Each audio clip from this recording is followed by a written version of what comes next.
ஜக்கி பல பெண்களை கதற கதற கற்பழிக்கிறார். பல பெண்களை நீங்கள் ஓடுற பெண்ணை வெள்ளை ட்ரெஸ்ஸில் ஓடு, அடுத்த நாள் எங்கே கிடக்குது? கிணத்துல பாடியாக கிடக்குது. ஆனால் நித்யானந்தா ஆர்எஸ்எஸ் கட்டுப்பாட்டுக்கு வர மறுக்கிறார். இதுதான் இப்போ பிரச்சனை. தப்பி ஓடுறாரு. கோஸ்டரிக்காவில் ஒரு 50 ஏக்கரை தீவை வாங்கிட்டார். தீவை வாங்கிட்டு இதுதான் கைலாசம். நித்யானந்தா இல்லைன்னா ஆசிரமத்தில் அவனே அதிபராகி அவனே நித்யானந்தா ஆயிடுவான். ரஞ்சிதாவுடைய கட்டுப்பாட்டுக்கு முழு ஆசிரம நிர்வாகமும் வந்துருச்சு. சுந்தரேசன் மகாராஜ் அவரே படம் சூட்டிக்கிட்டா தான். இவர் யார், எங்கே மகாராஜா ஆனார்? உயிரோடு இல்லை என்பதை நீண்ட காலம் நீங்கள் மறைக்க முடியாது. நித்யானந்தா இல்லாமல் நிர்வாகம் பண்ணக்கூடிய அளவுக்கு ரஞ்சிதா ஒரு பெரிய திறமைசாலி அல்ல. ஜெயலலிதா உயிரோடு இருக்கிற வரை ஆர்எஸ்எஸ் பிஜேபி கட்டுப்பாட்டுக்கே வரல. பிடிச்சி சங்கராச்சாரியை பிடிச்சி லாக்கப்பில் டாய்லெட்டுக்கு பக்கத்தில் படுக்க வச்சாங்க. எங்களை உள்ளே வர சொன்னார். 4 பேர் நகைமக மனைவி, சிவாஜிலிங்கம் எம்பி, ஒரு தட்டில் சால்வை ஈழ்வை பழங்களாம் வச்சு எடுத்துகிட்டு போகிறார். பல சாமியாரை போல் அவர் இங்கே பெரிய ஆசிரமம் கட்டி வாழலாம். என்றைக்கு அவர் ஆர்எஸ்எஸ் முரண்படுகிறாரோ பல பாலியல் வழக்கு வந்துருச்சு. ஜக்கீட்டுக்கு வராத பாலியல் வழக்கா? நக்கீரன் கோபாலனை போட்டு அப்போ பக்கமாக போட்டு விளாசுறார். ஒரு பெண் படுத்து கிடக்கிற அவருடைய மர்ம உறுப்பில் இப்போ பெருவரில் வச்சு இது தீட்சை கொடுக்குறாரு. பார்த்தீங்களா போட்டோவை? மோடியும் அமித்ஷாவும் குத்தாட்டம் போட்டுருக்காங்க. பல நடிகைகள், தபு கிபு, வட இந்திய நடிகைகள் பூரா தமன்னா எல்லாம் அங்கே குத்தாட்டம் போடுவாங்க. கிங்குட்ஸ் நேயர்களுக்கு வணக்கம். இன்றைய சிறப்பு நேர்காணலில் நம்மோடு இணைந்திருப்பவர் மூத்த பத்திரிகையாளர் தமிழா பாண்டியன் அவர்கள். வணக்கம் சார். வணக்கம். அண்மையில் நித்யானந்தா ஜீவ சமாதி ஆகிட்டார், அதாவது உயிரிழந்து சமாதியாக்கப்பட்டார் அப்படின்னு சொல்லி அவருடைய உறவினரே, அதாவது சகோதரருடைய மகனே பேசியிருக்கார். ஏதோ வீடியோ கான்ஃபரன்ஸில் பேசிகிட்டு இருக்காரு. அது திட்டமிட்டு கொல்லப்பட்டார்னு ஒரு சில செய்திகள். அவருடைய சொத்துக்கள் ரஞ்சிதா தான் அடுத்து அவங்க தான் நிர்வகிக்க போகிறாங்க. பலாயிரம் கோடி சொத்து, 4000 கோடிக்கு மேலேயே இருக்குது சொத்துன்றாங்க. என்ன தான் நடக்குது சார் நித்யானந்தாவோட கைலாசாவில்? இப்போது திருவண்ணாமலை ஆசிரமம் அவருடைய சகோதரி மகனான சுந்தரேசன் மகாராஜ் உடைய கட்டுப்பாட்டில் இருந்தது. அவர் இந்த நாட்டை விட்டு தப்பி ஓடும்போது அவரிடம் பொறுப்பை ஒப்படைத்து விட்டு சென்றார். நேபாள் வழியாக தான் அவர் இந்தியாவை விட்டு தப்புகிறார். ஏன் தப்புகிறாருன்னா நிறைய வழக்கு ஆர்எஸ்எஸ் இவரை எதிரியாக பார்க்குது. ஓகே, ஆர்எஸ்எஸ்ஸை பகைத்து கொண்டால் வாழ்நாள் முழுவதும் சிறையில் இருந்தே ஆகணும். இந்து மதம் என்பது ஆர்எஸ்எஸ்னுடைய கட்டுப்பாட்டில் இருக்கக்கூடியது தான் இந்து மதம். அது ஜக்கியாக இருந்தாலும் சரி, சங்கராச்சாரியாராக இருந்தாலும் சரி, கல்கியாக இருந்தாலும் சரி, பிரேமானந்த நித்யா யாராக இருந்தாலும் ஆர்எஸ்எஸ் கட்டுப்பாட்டில் அவர்கள் தான் அந்த மதத்தினுடைய மொத்தமான அக்மார்க்கு உரிமையாளர்கள். அப்போது இவர் முதலியார் சமூகத்தை சேர்ந்த ஒரு ஆன்மீகவாதி. எந்த தவறுகளை செய்தாலும் ஆர்எஸ்எஸ் கட்டுப்பாட்டுக்கு போயிடும். ஜக்கி பல பெண்களை கதற கற்பழிக்கிறார். பல பெண்களை நீங்கள் ஓடுற பெண்ணை வெள்ளை ட்ரெஸ்ஸில் ஓடு, அடுத்த நாள் எங்கே கிடக்குது? கிணத்துல பாடியாக கிடக்குது. எந்த வழக்கு பதிவு செய்யப்படவில்லை. அந்த பூந்துறை ஸ்டேஷனுங்கிறது அந்த ஜக்கியுடைய ஆசிரமத்துக்கு அருவாக உள்ள அந்த கட்டுப்பாடு ஸ்டேஷன். ஜக்கி மீது எந்த வழக்கும் இல்லை. ஜக்கி நீங்கள் பல ஏக்கர் நிலங்களை வனத்துறை சட்டம், வருவாய்த்துறை சட்டம், மலைவாழ் மக்கள் சட்டம், இப்படி பல சட்டங்களை தூக்கி வீசிட்டு அங்கே இப்போது ஹெலிகாப்டர் தளம் அமைச்சிருக்கார். நீங்கள் கோயம்புத்தூர் இருக்கக்கூடிய 18-20க்கு மேற்பட்ட மின் மயானங்கள் உள்ளாட்சித்துறை அமைச்சர் வேலுமணி இருந்த காலத்தில் அவரிடம் கொடுக்கப்பட்டு விட்டது. திமுக ஆட்சி வந்தால் அதை எடுக்க பயப்படுது. ஒருவன் இறந்தால் அவங்க குடும்பத்தில் உடனே பேரம் பேசிடுவாங்க. 500 ரூபாய்க்கு மின்மயானத்தில் சாம்பலாக்கப்படுகிற மனித உடல் இப்போ ஜக்கி மூலம் 25,000 ரூபா. 25,000 ரூபா. நீங்கள் என்ன சொல்லுவான் ஜக்கி ஆள்? உங்களுடைய இந்த சாம்பலை நாங்கள் காசியில் உண்டி கரைச்சிடுவோம், இமயமலையில் தூவி விடுவோம். முக்கடலும் சங்கமிக்கிற கன்னியாகுமரி, அரபிக்கடல், வங்காள விரிகுடா, இந்து கடல், 3 கடலை சங்கம் கொண்டு கரைச்சிடுவோம். இது பெரிய பெரிய தலைவர்களுக்கு தான் நடக்கும். உங்கள் அப்பா அம்மா தாத்தா பாட்டி பூட்டன் இவர்களுக்கு நாங்கள் செய்கிறோம். 25,000 ரூபா. எங்கேயாவது போய் அட்டை வட்டிக்காவது வாங்கி, கந்து வட்டிக்காவது வாங்கி, தாலியவாது விற்று நம்ம தான் காசிக்கும் கன்னியாகுமரிக்கும் இமயமலைக்கும் மேலேயும் போக முடியல. நம்ம செத்து போன அப்பா ஆத்தா தாத்தா பாத்தா பூட்டி பாட்டன் எல்லாம் போய் நிம்மதி எங்கே போய் சேரட்டும், இமயமலை கைலாச பக்கத்தில் போய் சேரட்டும். இப்படி 25,000 கொடுக்குறாங்க. இதுதான் இப்போ ஜக்கி. ஆனால் ஜக்கி மீது எந்த நடவடிக்கை இல்லையா, ஆர்எஸ்எஸ் உடைய கட்டுப்பாட்டு. ஆனால் நித்யானந்தா ஆர்எஸ்எஸ் கட்டுப்பாட்டுக்கு வர மறுக்கிறார். இதுதான் இப்போ பிரச்சனை. தப்பி ஓடுறாரு. ஓடி இப்போ எங்கேங்கன்னா தென் அமெரிக்காவில் கோஸ்டரிகாங்கிற ஒரு நாட்டில் போய் அங்கே பல கோடிகளை அந்த அரசுக்கு கொடுத்தா அவர்களுக்கு அங்கே குடியுரிமை கொடுக்கப்படும். ஓகே, அமெரிக்கா வரைக்கும் நீங்கள் பணம் இருந்தால் அமெரிக்கா குடியுரிமையை வாங்கலாம். பிரிட்டனுக்கு இப்போ நம்ம இங்கே தப்பிச்சு போன விஜய் மல்லையா இன்னும் பிடிக்க முடியல, லண்டனில் தான் இருக்கார். ஆமாம், 10,000 கோடி கூட அங்கே செட்டில் ஆயிடுச்சு. ஒவ்வொரு நாடு என்ன சொல்லுதுன்னா எங்கே திருடிட்டு வந்து இங்கே செட்டில் ஆயிடுது.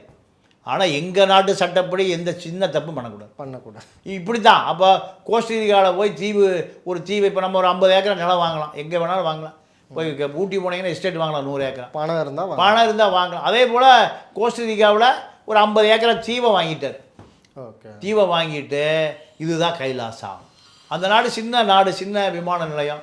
அப்போ அங்கேருந்து எங்கே வேண்டுமானாலும் போலாங்க. இப்போ அவர் எந்த நாட்டினுடைய குடியுரிமை பெற்றவர்? கோஸ்டரிகா. அங்கேயும் நிறைய கம்ப்ளைண்ட் வரதா சொல்லப்படுது. இவர் மேலே ஏதோ புலிவியாவில் போய், புலிவியாங்கிறது ஒரு பழங்குடியின மக்கள் வாழுகிற நாடு. அங்கே ஆசிரமம் அமைச்சு அங்கே போய் செட்டில் ஆகலான்னு முடிவு பண்ணி அரசு நிலத்தை பூரா விலைக்கு வாங்குறதாக போலி டாக்குமெண்ட் தயார் பண்ணிட்டார். அவன் பார்த்தான், ஏன்டா வர்றதுக்கு முந்தைய எங்கள் நிலமெல்லாம் போலியா நீ பட்டா போட்டு பத்திரம் எழுதுறியா, அத்தனை பேரையும் முடிச்சு நாடு கடத்திட்டான். ஓகே, அப்போது நித்யானந்தாவை பொறுத்தவரை நித்யானந்தா இப்போ ஜனநாயக ரீதியாக தங்குவதற்கு அவருக்கு ஒரு இடம் இல்லை சார். உயிரோடு இருக்காரா இல்லையா? உயிரோடு இருக்கார். நீங்கள் இப்போ அவருடைய சகோதரி மகன் சுந்தரேசன் மகாராஜ் என்ன சொல்கிறாருன்னா, என்னுடைய தொடர்புக்கு வரமாட்டேங்கிறாரு எங்கள் மாமா. அவர் யாருடைய கட்டுப்பாடு இருக்காருன்னா ரஞ்சிதா கட்டுப்பாட்டில் இருக்கார். என்னால் தொடர்பு கொள்ள முடியவில்லைன்னு செத்து போயிட்டாருன்னு இவர் அறிவிக்கிறார்.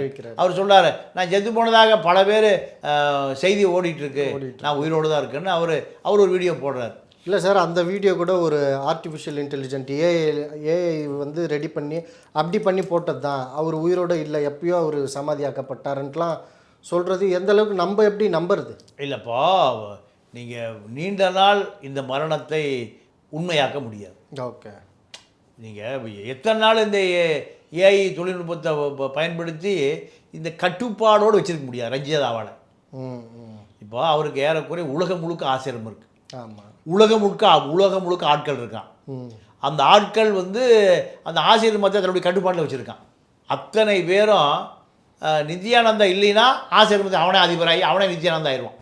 ஓகே, அப்போது ரஞ்சிதாவுடைய கட்டுப்பாட்டுக்கு முழு ஆசிரம நிர்வாகமும் வந்துருச்சு. இப்போ உலகம் முழுக்க ராஜா, அதாவது ஆன்மீக ராஜா நித்யானந்தா, ஆன்மீக ராஜா மாதா ரஞ்சிதா. இதுதான் இப்போ அறிவிக்கப்பட்ட நித்யானந்தாவுடைய சட்டம். ரஞ்சிதா தன்னுடைய ஆட்களை நியமித்து அத்தனை தன்னுடைய கட்டுப்பாடு கொண்டு வந்துட்டாங்க. இதில் தான் இப்போ திருவண்ணாமலை ஆசிரமம் அவர் அங்கே விரட்டப்பட்டார். யார்? நித்யானந்தாவுடைய சகோதரி மகன் சுந்தரேசன் மகாராஜ். அவரே பட்டம் சூட்டிக்கிட்டா தான் இவர் யார், எங்கே மகாராஜ் ஆனார். இதில் சகோதரி மகன் என்ன சொல்கிறாரு, என்னை விரட்டுவதற்கு என்னுடைய தாய் மாமன் அனுமதிக்க மாட்டார், ரஞ்சிதா தான் தவறான தகவலை கொடுத்து என்னை வெளியேற்றினார், என்னுடைய தாய் மாமன் இருந்தால் என்னை வெளியேற்றுவதற்கு அனுமதிக்க மாட்டார், அதனால் அவர் இந்து தர்மத்தை காட்பதற்கு மகா சமாதி அடைந்து விட்டார் இப்போ அவர் சொல்கிறார். ஓகே, அவர் தியாகத்தை வீணாக்கக்கூடாது, நிறைய விஷயங்கள் பண்ணணும் அப்படின்னு சொல்கிறதெல்லாம் இவர் கட்டுப்பாட்டுக்கு கைலாசா வரணுன்ற ஒரு நோக்கம் தான். அது இப்போ ரஞ்சிதாவோட கட்டுப்பாட்டில் இருக்குது. இப்போ இது வந்து சொத்து சண்டை தான், அதிகார சண்டை, பணச்சண்டை இதில் தான். ஆனால் அவர் உயிரோடு இல்லை என்பதை நீண்ட காலம் நீங்கள் மறைக்க முடியாது. கண்டிப்பாக அவரை சந்திக்கிற ஆசிரம வாசிகள் எங்கே போகிறாங்க? கோஸ்டரிகா போய் அவரை சந்திச்சுட்டு வர்றாங்க. கடைசி வரைக்கும் அவர் வந்து ஆர்எஸ்எஸ் கூட சமரசமாக போகிற அந்த ஐடியாவே இல்லையா, அந்த சிந்தனையே இல்லையா? இல்லை. ஏன்னா யாழ்ப்பாணத்தில் தேர் செய்யப்பட்டு அது கண்டெய்னரில் அடைக்கப்பட்டு பல நாடுகளுக்கு போகுது. இந்தியாவில் அது செய்வதற்கு இந்தியாவில் அனுமதி இல்லாமல் இலங்கையில் செஞ்சு போகுது. குட்டி சின்ன தேர், குட்டி தேர், பெரிய தேர் எல்லாமே. அப்போது உலகம் முழுக்க ஆசிரமவாசிகள் இன்னும் அவரோட தொடர்பில் தான் இருக்காங்க. பல ஆயிரம் கோடி ரூபாய் வந்து விழுகுது. அப்போ இதெல்லாமே நித்யானந்தா இல்லாமல் நிர்வாகம் பண்ணக்கூடிய அளவுக்கு ரஞ்சிதா ஒரு பெரிய திறமைசாலி அல்ல. திறமைசாலி அல்ல. அப்போ ரஞ்சிதா முழுக்க முழுக்க யாருடைய கட்டுப்பாடு இருக்காங்கன்னா நித்யானந்த கட்டுப்பாட்டில் தான். இந்த கட்டுப்பாடு எப்போ உடையும்னா அவருடைய மரணத்துக்கு பிறகு உடையும். அப்போது நித்யானந்தா மரணிச்சிட்டா அது கண்டிப்பாக ரஞ்சிதாவோ யார் வந்து அந்த இடத்த பிடிக்கிறாங்களோ அவங்க கண்டிப்பாக ஆர்எஸ்எஸ் கட்டுப்பாட்டுக்கு போயிடுவாங்க. கண்டிப்பாக போயிடுவாங்க. வேறு இப்போ ரஞ்சிதா அங்கே வந்துட்டு போகிறதுக்கு எந்த விதமான இடையூறு இல்லையே. நித்யானந்தாவை பார்க்குது அந்த அம்மா, சென்னை வருது.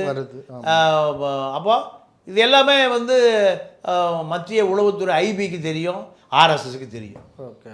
நீங்கள் இப்போது ஜெயலலிதா உயிரோடு இருக்கிற வரை ஆர்எஸ்எஸ் பிஜேபி கட்டுப்பாட்டுக்கே வரல. பிடிச்சி சங்கராச்சாரியை பிடிச்சி லாக்கப்பில் டாய்லெட்டுக்கு பார்த்து படுக்க வச்சாங்க. கஞ்சா விற்கிற குற்றவாளியும் படுத்திருக்கான். சங்கரா ஜெகத்துக்கே குரு. ஜனாதிபதி வந்தால் கைகட்டி நிற்பார். ஆமாம். பிரதமர் வந்தால் கைகட்டி நிற்பார். அவர் எங்கே படுத்திருந்தார்? ஜெயிலில். லாக்கப்பில். ஜெயிலுக்கு போனாலாவது அங்கே நீங்கள் 4 பேர் கையை அமுத்தி விடுவான், எல்லாம் கிடைக்கும், சரக்கு வரைக்கும் கிடைக்கும். லாக்கப்பில் காஞ்சிபுரம் கிளை சிறையில் படுக்க வச்சுருந்தாங்க. போலீஸ் ஸ்டேஷன் லாக்கப்பில் விசாரணை கைதியாக படுக்க வச்சுருந்தாங்க. அக்கிஸ்டோட கற்பனையே பண்ண முடியாது. எத்தனை நாட்டு ரிசர்வ் பேங்க் அதிபர்களும் பெரிய பெரிய இன்கம் டேக்ஸ் அதிகாரிகளும் நானே பார்த்துருக்கேன். அதாவது 2009 சிவாஜிலிங்க சங்கராச்சாரியாரை பார்க்கணும், ஈழத்தமிழர் பிரச்சனையில் சங்கராச்சாரியார் சொன்னால் டெல்லி அரசு கேட்கும். அப்போ முடிவு பண்ணி நகைமுகன் கூட்டிகிட்டு போகிறார். எங்கே இந்த சேத்துப்பட்டு இருக்கிற ஒரு ஆசிரமம் இருக்குது, ஒரு மடம் இருக்குது சேத்துப்பட்டில். அந்த ஷாப்பு அந்த கார்னர் இருக்குல்ல, அதுலேருந்து நீங்கள் அந்த தாலுக்கா ஆஃபீஸுக்கு போகிறீங்கல்ல, எக்மோர் தாலுக்கா ஆஃபீஸ் போகும்போது லெஃப்ட் சைடில் பெரிய மடம் இருக்குது. ஏக்கரா கணக்கு இருக்குது. பெரிய பெரிய வங்கி அதிகாரிகள், மிகப்பெரிய தொழிலதிபர்கள், இன்கம் டேக்ஸ் அதிகாரிகள், இப்படி பல பேர் நீங்கள் இப்போ எல்லாம் விலை உயர்ந்த குடும்பமாக வந்து எங்கே நிற்கிறாங்க? அங்கே நிற்கிறாங்க அவருடைய சாமி தரிசனம், சங்கராச்சாரியார் தரிசனத்துக்கு. அப்போது நகைமுகன் அவர் மனைவி, நான், சிவாஜிலிங்க நாடாளுமன்ற உறுப்பினர் 4 பேரும் போகிறோம். போனால் அத்தனை உயர் அதிகாரிகளை காத்து கிடக்கிறார். எங்களை உள்ளே வர சொன்னார். 4 பேர் நகைமுக மனைவி, சிவாஜிலிங்க எம்பி, ஒரு தட்டில் சால்வை இல்வை பழங்கள்லாம் வச்சு எடுத்துகிட்டு போகிறார். எடுத்துகிட்டு போனால் அந்த அதிகார மையம் எப்படி இருக்குன்னு பாருங்கள். அவருக்கு அவ்வளோ பாதுகாப்பு வளையத்தை திருப்பி உள்ளே போனால் அவர் சிவாஜிலிங்கத்தை ஆசீர்வதிக்கிறார். ஆசீர்வதி சொல்கிறார், அசோக் சிங்காலுக்கு போன போடு. யாருக்கு? அசோக் சிங்கால். யார்? விஹெச்பியினுடைய state leader, sorry all India leader. போட்டு என்ன நிலவரம் இலங்கையில்? இந்து பெண்கள் பொட்டு வச்சுட்டு ஏன் வெளியே வர முடியல? சிங்களம் பூரா அடிக்கிறான், உதைக்கிறான். ஏன் என்ன நடக்குது? அங்கே ஒரு கோயிலை கும்பாபிஷேகம் நானே போகிறேன், என்ன அடிக்கிறான்னு பார்க்குறேன். யாரை? சிங்களவனை. சிவாஜிலிங்க சொல்கிறார், இந்து பெண்கள் பொட்டு வச்சுட்டு வெளியே வர முடியல சாமி அப்படிங்கிறார். அசோக் சிங்கால் அகில இந்திய விஹெச்பியினுடைய தலைவர், நீ இப்போ இலங்கை போய் பாட்டுவா போ. எங்கிருந்து கட்டளை இடுகிறார்?